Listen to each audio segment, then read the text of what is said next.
उफ, बहुत गर्मी लग रही है। काश कहीं थोड़ा सा पानी का घूंट मिल जाता। हाँ हाँ चांदनी, मैं अभी तुम्हारे लिए कहीं से थोड़ा सा पानी लेकर आता हूँ। चांद और चांदनी एक दूसरे से बहुत प्यार करते थे, मानो उनका तो जैसे जन्मों जन्मों का नाता था। दोनों एक दूसरे के लिए अपनी जान तक देने को संकोच नहीं करते थे। चांदनी 6 महीने की गर्भवती थी। चांद को उसकी बहुत चिंता रहती थी, क्योंकि गर्मियों का मौसम चल रहा था। ये लो चांदनी, पानी पी लो। मैं तुम्हारे लिए ठंडा पानी लेकर आना चाहता था, लेकिन बड़ी मुश्किल से जल्दी जल्दी में यही पानी मिला मुझे। कितना ख्याल रखते हो तुम मेरा।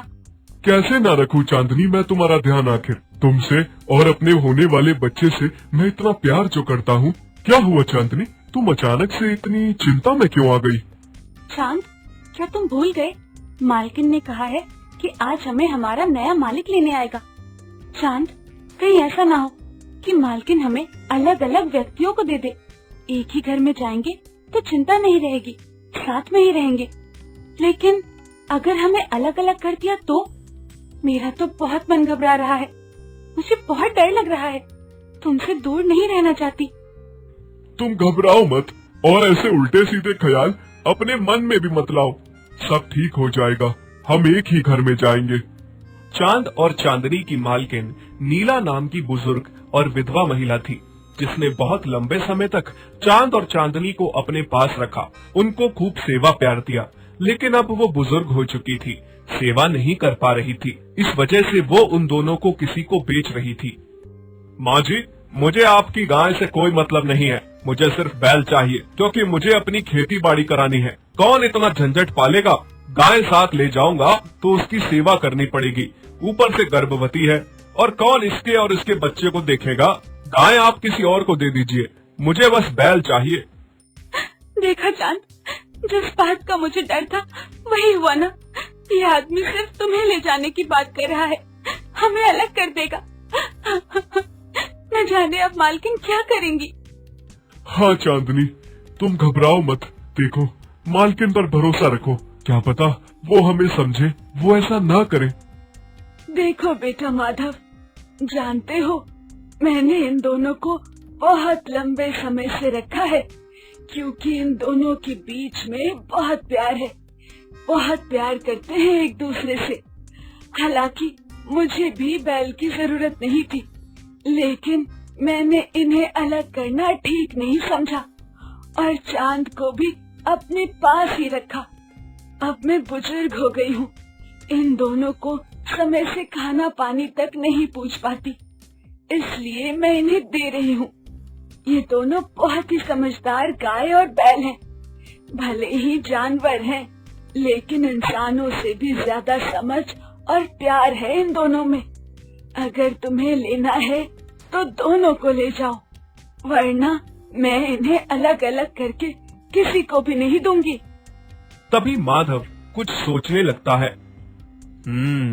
अरे ये तो इतना अच्छा हट्टा कट्टा बैल है, अगर इस गाय को साथ में नहीं ले गया तो ये बुढ़िया बैल भी नहीं देगी। इतने अच्छे बैल से हाथ धो बैठूंगा। ऐसा करता हूँ, इस गाय को भी साथ ले जाता हूँ, फिर बात का बाद में देखूंगा इसका क्या करना है।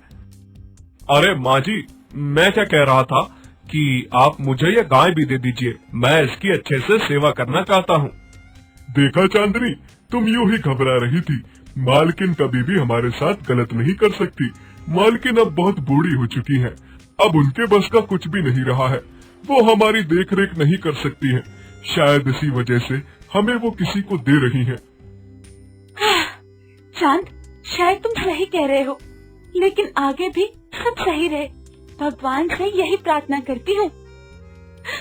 जाओ मेरे बच्चों, मैं तुम दोनों को किसी को देना नहीं चाहती थी, लेकिन क्या करूँ, बहुत बुजुर्ग हो गई हूँ, पता नहीं कब स्वर्ग सिधार जाऊंगी तो तुम दोनों का यहाँ कौन होगा, इसलिए मैं तुम दोनों को किसी को सौंप रही हूँ। जाओ, तुम दोनों का प्यार यूं ही बना रहे, मेरा आशीर्वाद है। माधव चांद और चांदनी को वहाँ से घर ले आता है। दरअसल माधव की पहले एक बहुत बड़ी किराने की दुकान थी, लेकिन ग्राहकों के साथ उसका बोलचाल बिल्कुल ठीक नहीं था। जिस वजह से धीरे धीरे करके उसकी दुकान एकदम से बंद हो जाती है। अब उसके पास करने के लिए कुछ काम भी नहीं था, इसीलिए वो अपनी जो छोटी सी खेती बाड़ी थी उसी को करना चाहता था। लेकिन उसको करने के लिए भी वो 2 की बजाय 1 बैल चाहता था, क्योंकि वो बहुत ही लालची किस्म का इंसान था।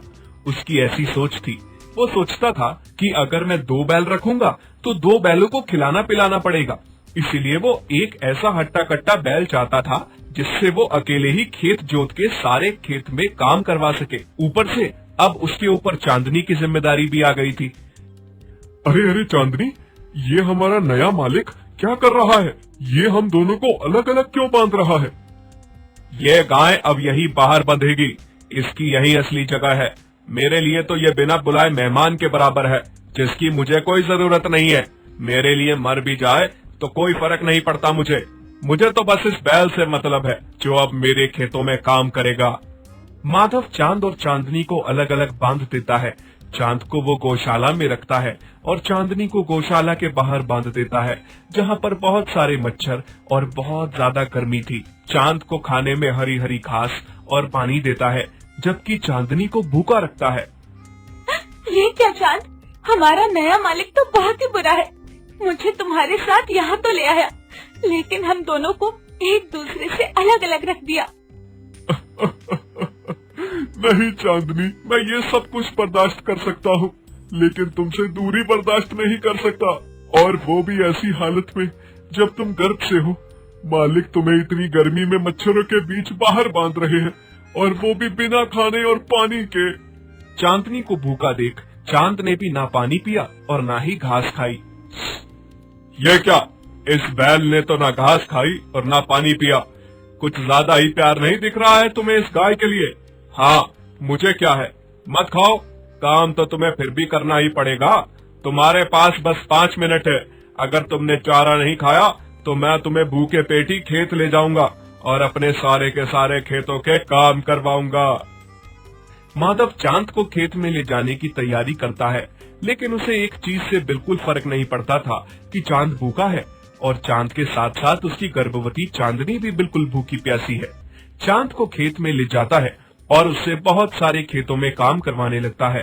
खेतों से जब माधव घर आ जाता है और चांद देखता है कि चांदनी भूखी और गर्मी में बेहाल बेहोश पड़ी है। चांद, मेरी बहुत बुरी हालत है। मुझे बहुत डर लग रहा है कि मेरा बच्चा भूखा प्यासा गर्मी से मर न जाए। चांदनी, चांदनी, मेरी तरफ देखो चांदनी, मुझसे बात करो। मैं कुछ नहीं होने दूंगा तुम्हें और अपने बच्चे को। क्या करूं, कैसे चांदनी के पास जाऊं? तभी माधव का एक पड़ोसी यह सब होते हुए देख रहा था। वो माधव से कहता है, अरे अरे बेशरम माधव, इतना भी क्रूर इंसान मत बन। तेरी इन्हीं हरकतों की वजह से तेरा पहला कारोबार भी ठप हो गया था। अब तू इन बेजुबान जानवरों पर अत्याचार कर रहा है। क्या तुझे दिखता नहीं है? एक अंधा इंसान भी देख सकता है कि इन दोनों में कितना प्यार है। तूने इन्हें अलग अलग कर दिया है। ऊपर से ये गाय गर्भ से है। तूने इसे गर्मी और मच्छरों के बीच में बाहर बांध दिया है। ना खाने दे रहा है, ना पानी दे रहा है। सोच जरा इस गर्भवती गाय पर क्या बीत रही होगी, और ये बैल इससे कितना प्यार करता है। इसके लिए भूखा प्यासा बैठा है क्योंकि तूने इन्हें अलग बांधा है और इस गाय को खाना नहीं दिया, जिस वजह से ये बैल भी खाना नहीं खा रहा। और तूने इस भूखे बैल से पूरा दिन खेतों में काम करवाया। धिक्कार है तुझ पर। अगर तुझ में जरा भी इंसानियत बाकी है तो अभी सुधर जा और रहम खा इन बेजुबान जानवरों पर। जा जा, अपना काम कर, बड़ा आया मुझे सिखाने वाला। एक तरफ चांदनी का बहुत ही बुरा हाल था, मानो ऐसा लग रहा था कि उसकी सांस अब छूटने ही वाली है। ये सब देखकर चांद बहुत ही ज्यादा घबरा गया था, और दूसरी तरफ माधव का पड़ोसी ये बात सारे गांव वालों तक पहुंचा देता है कि वो बेजुबान जानवरों पर अत्याचार कर रहा है, जिसे देख सभी गांव वाले माधव के खिलाफ हो जाते हैं और माधव को भरी पंचायत में बुलाने का आदेश दिया जाता है। इस गाय की वजह से मुझे भरी पंचायत में बुलाया गया। अब ना जाने सरपंच और पूरे गांव वाले मुझे क्या सजा सुनाएंगे। इससे पहले कि कोई मुझे सजा सुनाए, मैं इस गाय को ही मार डालूंगा। मैं इसे जिंदा नहीं छोड़ूंगा। इसी की वजह से ये सब हो रहा है। माधव को ये लग रहा था कि भरी पंचायत में अब उसकी सब निंदा करेंगे और उसकी बहुत बेइज्जती होगी। उसे ना जाने कौन सी सजा सुनाई जाएगी। इस सब की वजह से चांदनी को मार रहा था। माधव गुस्से में डंडा उठाता है और गर्भवती चांदनी को जोर जोर से मारने लगता है। चांदनी पहले से ही भूखी प्यासी और गर्मी से बेहाल थी, जिस वजह से वो मार खा खा के बेहोश हो जाती है। ये सब देख के चांद को बहुत बुरा लगता है और वो खून के आंसू रोने लगता है।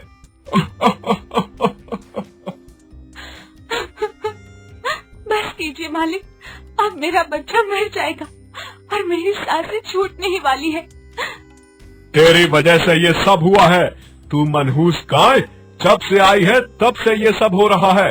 आज तो मैं तुझे मार ही डालूंगा। मालिक बस कीजिए, मेरी चांदनी मर जाएगी, छोड़ दीजिए उसे।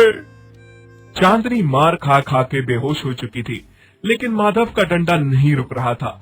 तभी चांद को अचानक से बहुत ज्यादा गुस्सा आ जाता है और वो पूरा जोर लगाकर खूंटे से अपने गले की रस्सी तोड़कर माधव को टक्कर मारता है और लगातार टक्कर मार मार के माधव को जख्मी कर देता है, जिस वजह से माधव की जान ही चली जाती है। चांदनी तुम ठीक हो ना? एक बार आंखें खोलो, मेरी तरफ देखो, तुम ठीक हो ना? ये लो पानी पियो थोड़ा सा। हाँ चांद, मैं ठीक हूँ और हमारा बच्चा भी बिल्कुल सुरक्षित है। अगर तुम समय पर आकर नहीं बचाते तो हम दोनों आज मर जाते। तुम ठीक हो चांदनी, मैं बहुत खुश हूँ कि तुम ठीक हो। मुझे लगा कि तुम और मेरा बच्चा मुझे छोड़कर चले गए। मैंने सोच लिया था कि अब मेरा भी जीने का कोई फायदा नहीं है। शुक्र है भगवान का कि तुम ठीक हो। अब हम कभी अलग नहीं होंगे। हम अपनी एक अलग दुनिया बसाएंगे जहाँ पर कोई भी इंसान हमारा मालिक नहीं होगा। बच्चे को लेकर यहाँ से बहुत दूर चले जाएंगे। चांद अपनी चांदनी को लेकर वहाँ से बहुत दूर चला जाता है, जहाँ पर कोई इंसान किसी जानवर का मालिक नहीं होता। और दूसरी तरफ जब गांव वालों को ये पता चलता है कि माधव को उसके किए की सजा मिल गई है, तो सारे गांव वाले बहुत खुश होते हैं। इस तरह से थोड़े समय बाद चांद और चांदनी एक छोटे से बच्चे को जन्म देते हैं और माता पिता बन जाते हैं। दोनों अपने छोटी सी दुनिया में बहुत खुश रहते हैं। अगर आपको हमारी ये वीडियो अच्छी लगी तो प्लीज़ हमारे फेसबुक पेज को लाइक, शेयर, कमेंट और फॉलो ज़रूर करें।